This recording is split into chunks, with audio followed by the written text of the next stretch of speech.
I look back on those days, I look back on them fondly because so much of who SSV has become was formed and shaped in the hard work of just gathering people. I remember thinking, oh goodness, I hope this works. You know, just like that feeling of we have no idea what we're really doing, but we get to do this with our friends. You just wondered if anybody was gonna come. There was just something, the Holy Spirit, that prompted us. I immediately got Holy Spirit chills and knew where we'd be heading. Everything was just leaning forward. We want this to be a success. We want this to grow. And at the time, it felt hard, but looking back now, those were really sweet days. Days I wouldn't trade for anything. We have come to fruition a lot of the stuff that God put on Gino and Shannon's heart when they were dreaming about our church. The dream of our church, not mono race or mono culture. Whoever walks through those doors, there will be something for you. That was able to happen because we said yes years ago. When I think about our story, I think about faithfulness. Not only the faithfulness of the team, but the faithfulness of God to bless us as we humbly attempted to serve the people here and carry out the ministry of Jesus. I love my church and I'm, of course, biased. I'm getting emotional. Like, these are people who I want to do the rest of my life with because they've become so important. Just being able to do life with them these past 15 years has been a blessing. As we sit in the midst of what we have here today, in our worship services, and our preaching teams, and our small groups, with our staff team, like, we are living the dream that God gave us, and it's such a faith booster for the things that have yet to come.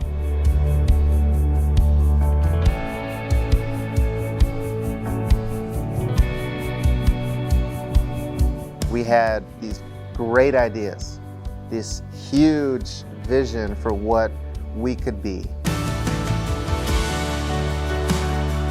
I remember getting the sense from the Lord that we were supposed to plant a church, but that this church was supposed to be the kind of church that really set a good table for a wide cross-section of people. He wanted to not have an all-black church or not just all-white church, but like a perfect blend of just everybody. Having a multicultural church and multi-generational church. We hadn't really seen it modeled much, but I remember Gino saying, like, we're gonna try it. Shannon came right up to me and she was like, hey, can I talk to you about something? Gino just came up and asked me, hey, you want to go to church plant? And I said, sure, where are we going? Shannon found out that I could sing.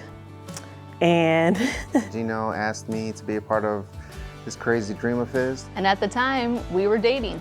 And so we prayed about it. And prayed about it. We really just bought into it and wanted to be a part of it. Just dreaming and building something with those people, I will have fond memories of that for the rest of my life. Sometimes I forget about those early days and how grassrootsy it was. We started in the basement of St. Paul Community Church on Dixie Literally Highway. started from the bottom. Now we're here. that was cute. I liked it. We started out Sunday nights. That was a challenge. We put up the TVs, we have to lay down the wire snake and run it all the way back to the soundboard. I can recall setting up for kids' church with Nikki. The pager system and setting up and tearing down. We had a lot of events, a lot of events. Just parties in people's backyards. Nikki and Jordan, who I'd known for years, invited me to a party on the 4th of July in 2009. I went and met an amazing group of people and ended up meeting him.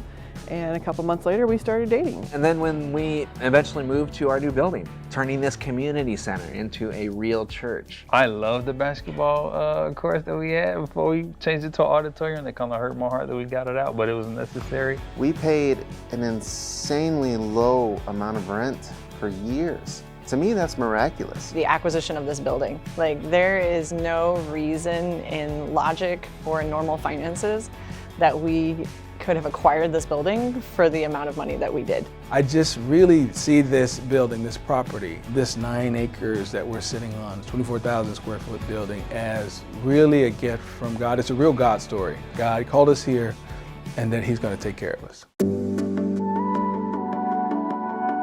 You can tell how old the church is because you can just look at our oldest son, Cam. He was about 2 years old when we planted the church. Joe was in diapers when we started. Our families are growing up and becoming not only a part of this church, but a part of this community. The different villages, they know who we are. I feel like this church really represents the South Suburbs. I'll be walking down the street or in and out of a restaurant or something, and somebody's like, oh, Vineyard. We've become an Acts church that really takes care of everybody. Love God, love people, and live it out. 15 years of building for the kingdom here in the South Suburbs, 15 years of saying we're going to do something and being on that track and trajectory. You know, it's mission accomplished with God's help. And I feel like it's truly evident if you look around our church today. I can remember praying and seeing a vision of a church with people kind of flocking to the doors. I love that I've been here long enough to see that actually happen. I think Gino and Shannon and the rest of us are living the dream. We dreamt that we would have a multicultural community. We dreamt that we would have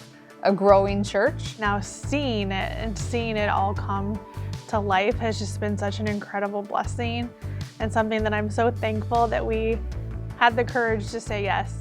It has just been a beautiful, challenging, wonderful ride. The future looks bright for us, but I feel like the way forward is more of what we've been doing with the wisdom and experience we've gained thus far, with the keen knowledge that we don't know everything there is to know and we haven't become all of what we're going to become. I think it keeps us both energized but also humble to stay the course and see what God has next for us.